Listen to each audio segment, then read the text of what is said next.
नमस्कार, सत श्री अकाल संगत जी, आप सभी का स्वागत है हमारे YouTube चैनल अमृतवाणी कृष्ण सिंह में। और आज हम एक बार फिर से एक और कथा के साथ हाजिर हुए हैं, गुरु नानक देव जी की वृंदावन की यात्रा। तो आज हम आपको एक ऐसी ऐतिहासिक और पावन कथा सुनाने जा रहे हैं जो सिख इतिहास और हिंदू परंपरा दोनों से गहराई से जुड़ी हुई है। बहुत कम लोग जानते हैं कि श्री गुरु नानक देव जी महाराज ने अपने जीवन काल में कई बार भारतवर्ष के विभिन्न पवित्र स्थलों की यात्राएं की। इन यात्राओं को उदासी कहा जाता है। इन्हीं उदासियों के दौरान गुरुजी एक बार वृंदावन और मथुरा भी पधारे थे। यह प्रसंग उस समय का है जब श्रावण और भाद्रपद का महीना चल रहा था और पूरे ब्रजमंडल में श्री कृष्ण जन्माष्टमी का पर्व धूमधाम से मनाया जा रहा था। पूरा वातावरण भगवान के नाम और भक्ति गीतों से गूंज रहा था। कहा जाता है कि उसी पावन अवसर पर गुरु नानक देव जी वृंदावन पहुँचे और वहीं से एक ऐसी शिक्षा दी जो आज भी इंसानियत के लिए प्रेरणादायी है। गुरु जी का वृंदावन आगमन। गुरु नानक देव जी अपने साथ भाई बाला और भाई मर्दाना को लेकर यात्रा पर निकले थे। उनका उद्देश्य किसी एक धर्म या परंपरा की महिमा गाना नहीं था, बल्कि पूरे मानव समाज को यह बताना था कि परमात्मा एक है, उसका स्मरण करना ही जीवन का सच्चा मार्ग है। जब वे वृंदावन पहुँचे तो स्थानीय लोग उत्सव में मग्न थे। जगह जगह मथुरा और गोकुल से आए हुए श्रद्धालु भजन कीर्तन कर रहे थे। बच्चे, महिलाएं और साधु संत सब मिलकर जन्माष्टमी की तैयारियों में व्यस्त थे। गुरुजी इस वातावरण को देखकर मुस्कुराए और बोले, यहाँ प्रेम और भक्ति का रंग तो खूब है, परंतु यह रंग तभी स्थायी है जब इसके भीतर सच्चाई और निर्मलता भी हो। गुरु नानक टीला की स्थापना का प्रसंग। वृंदावन में जहां आज गुरु नानक टीला नामक गुरुद्वारा है, वहां गुरु जी कुछ दिनों तक रुके थे। कहा जाता है कि उस समय यह स्थान केवल एक प्राचीन टीला और छोटी सी बगीची थी। गुरु जी ने वहीं बैठकर स्थानीय लोगों को नाम जप, सच्चाई और सेवा का उपदेश दिया। उनकी वाणी सुनने के लिए बड़ी संख्या में लोग इकट्ठा हो गए। वे हैरान थे कि एक ऐसे संत जो न तो वैष्णव वेश में थे, न ही किसी पंडित की तरह पुस्तोबा मंत्रोच्चारण कर रहे थे, लेकिन उनकी बोली में इतनी मिठास और शक्ति थी कि हर कोई आकर्षित हो रहा था। धीरे धीरे इस स्थान की पहचान बढ़ी और लोगों ने इसे गुरु नानक टीला के नाम से जानना शुरू किया। आज यहाँ भव्य गुरुद्वारा खड़ा है जो गुरु जी की स्मृति का प्रतीक है। ऐतिहासिक पृष्ठभूमि। गुरु नानक देव जी का वृंदावन आगमन लगभग 1513 ईस्वी के आसपास माना जाता है। यह वही समय था जब श्री कृष्ण जन्माष्टमी का पर्व बड़े उल्लास से मनाया जा रहा था। गुरु जी ने अपने उपदेशों के माध्यम से यह स्पष्ट किया कि भक्ति केवल बाहरी रीति रिवाजों से नहीं होती, बल्कि मन को पवित्र करने से होती है। उन्होंने कहा, सच्चा भक्त वही है जो अपने भीतर से लोभ, क्रोध, अहंकार और मोह को निकाल दे और केवल प्रभु के नाम में रंग जाए। हनुमान जी और पर्वत की कथा। गुरु नानक देव जी जब संगत के साथ बैठे थे तो वहाँ के कुछ लोग उनसे एक अद्भुत पहाड़ी के रहस्य के बारे में पूछने लगे। उन्होंने बताया कि यमुना किनारे एक ऐसी पहाड़ी है जो वहाँ के प्राकृतिक वातावरण से मेल नहीं खाती। गुरु जी ने भाई बाला और भाई मर्दाना को संबोधित करते हुए एक कथा सुनाई। उन्होंने कहा कि यह वही पर्वत है जिसे त्रेता युग में हनुमान जी लाए थे। जब राम सेतु बनकर तैयार हो गया था, तब श्री राम ने सभी वानरों को पत्थर लाने से रोक दिया। उसी समय हनुमान जी इस विशेष पर्वत को लाने जा रहे थे, लेकिन जब उन्हें आदेश की याद आई तो वे उलझन में पड़ गए। पर्वत को फेंकना श्री राम की आज्ञा का उल्लंघन होता और उसे साथ ले जाना भी अनुचित था। तब पर्वत ने स्वयं प्रार्थना की, हे पवन पुत्र, मुझे यहीं रहने दो, ताकि कभी श्री राम या श्री कृष्ण इस ब्रज में आए तो मैं उनके चरणों की धूल पा सकूं। हनुमान जी ने उसकी विनती स्वीकार की और पर्वत को वहीं रख दिया। उसी समय से यह पर्वत यमुना किनारे स्थित है और लोगों के लिए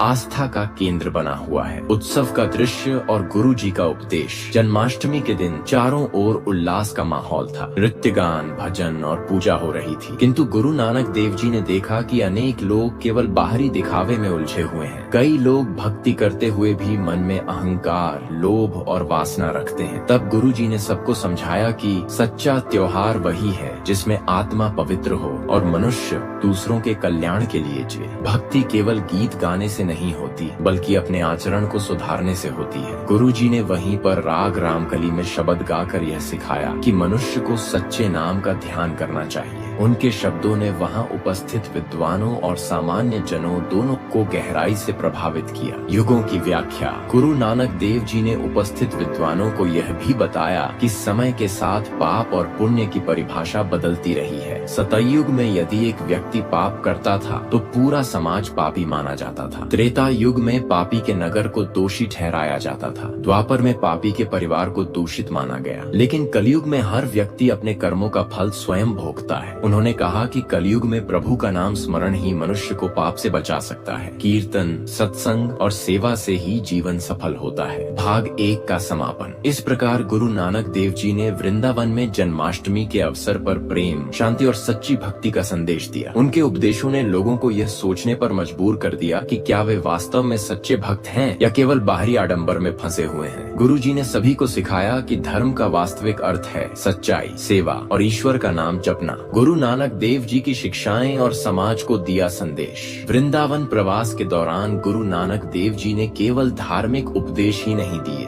बल्कि उन्होंने समाज की वास्तविक समस्याओं को भी सामने रखा। उन्होंने देखा कि लोग एक ओर मंदिरों और उत्सवों में बढ़ चढ़कर हिस्सा ले रहे हैं, लेकिन दूसरी ओर जीवन में असत्य, अन्याय और भेदभाव भी उतना ही गहराई से मौजूद है। गुरु जी ने कहा, यदि मनुष्य दिन रात पूजा पाठ भी करे परंतु उसका आचरण झूठा और स्वार्थी है तो उसकी भक्ति व्यर्थ है। ईश्वर को सबसे अधिक प्रिय वह है जो दूसरों के दुख को अपना मानकर सेवा करता है। यह संदेश उस समय के समाज के लिए एकदम नया था। लोग समझने लगे कि केवल जन्माष्टमी या किसी अन्य त्योहार का आयोजन करने से भगवान प्रसन्न नहीं होंगे। जब तक मनुष्य का व्यवहार शुद्ध न हो तब तक पूजा अधूरी है। भाई मर्दाना के प्रश्न और गुरु जी के उत्तर। एक दिन जब जन्माष्टमी का मेला चल रहा था, भाई मर्दाना ने गुरु जी से पूछा, गुरु जी, यहाँ लोग भगवान श्री कृष्ण के बाल रूप की झांकी बना रहे हैं, उनके गीत गा रहे हैं, क्या यह सच्ची भक्ति है? गुरु जी मुस्कुराए और बोले, मर्दाना, सच्ची भक्ति झांकी में नहीं बल्कि मन की निर्मलता में है। यदि कोई व्यक्ति कृष्ण की लीलाओं को देखकर अपने भीतर प्रेम, करुणा और दया उत्पन्न करे तो वही असली भक्ति है। लेकिन यदि कोई केवल मनोरंजन के लिए यहाँ आया है तो वह भगवान से दूर ही रहेगा। गुरु गोविंद सिंह जी का वृंदावन आगमन। इतिहास में एक और प्रसंग मिलता है। जब मुगल बादशाह बहादुर शाह ने गुरु गोविंद सिंह जी को आगरा आमंत्रित किया था तो वे दिल्ली से आगरा जाते समय वृंदावन भी आए। यह 1707 ईस्वी की बात है। इस यात्रा का उल्लेख गुरु जी के दरबारी कवि सेनापति ने अपनी प्रसिद्ध रचना श्री गुरु शोभा में किया है। इससे यह सिद्ध होता है कि वृंदावन न केवल हिंदू धर्म के अनुयायियों के लिए बल्कि सिख परंपरा के लिए भी एक महत्वपूर्ण तीर्थ स्थल रहा है। दोनों गुरुओं की उपस्थिति ने इस स्थान की महत्ता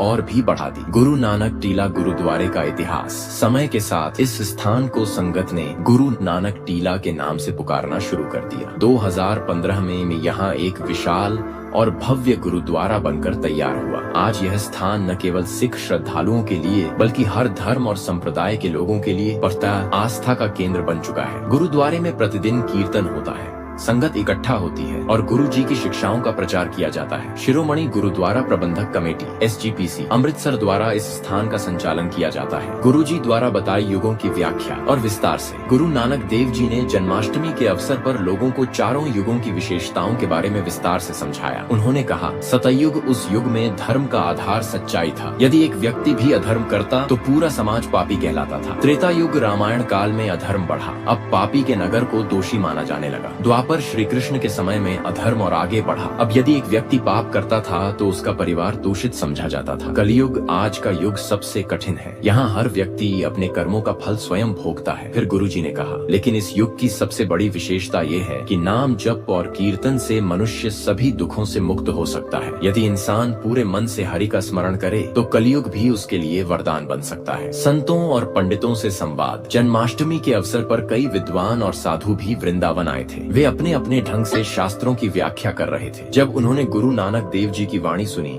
तो चकित हो गए। उन्होंने गुरु जी से कहा, आप तो किसी विशेष पंथ के साधु प्रतीत नहीं होते, न आपके पास माला है न तिलक है, फिर भी आपकी वाणी इतनी प्रभावशाली क्यों है? गुरु जी ने उत्तर दिया, मेरा पंथ केवल एक है, सच्चाई और नाम जप। ईश्वर किसी धर्म या पंथ का बंधुआ नहीं है, वह तो सबका है। जो उसके नाम को याद करता है और उसके बनाए प्राणी की सेवा करता है वही सच्चा भक्त है। यह उत्तर सुनकर विद्वान निरुत्तर हो गए। समाज को दिया अमूल्य संदेश। गुरु जी ने जन्माष्टमी के अवसर पर यह भी कहा कि त्योहार मनाने का उद्देश्य केवल आनंद लेना नहीं होना चाहिए। त्योहार हमें अपने जीवन की कमियों को दूर करने और आत्मा को पवित्र करने का अवसर देते हैं। जिस दिन हम दूसरों के दुख में साथ देंगे और सच्चाई से जिएंगे, उसी दिन हमारी हर पूजा सफल होगी। कीर्तन और संगत का महत्व। गुरु जी ने समझाया कि कलयुग में सबसे सरल मार्ग सत्संग और कीर्तन है। उन्होंने कहा कि जब संगत एक साथ प्रभु का नाम लेती है तो वहाँ ईश्वर स्वयं आकर वास करते हैं। उन्होंने लोगों को प्रेरित किया कि वे अपने बच्चों को भक्ति और सेवा का संस्कार दें। उन्होंने यह भी कहा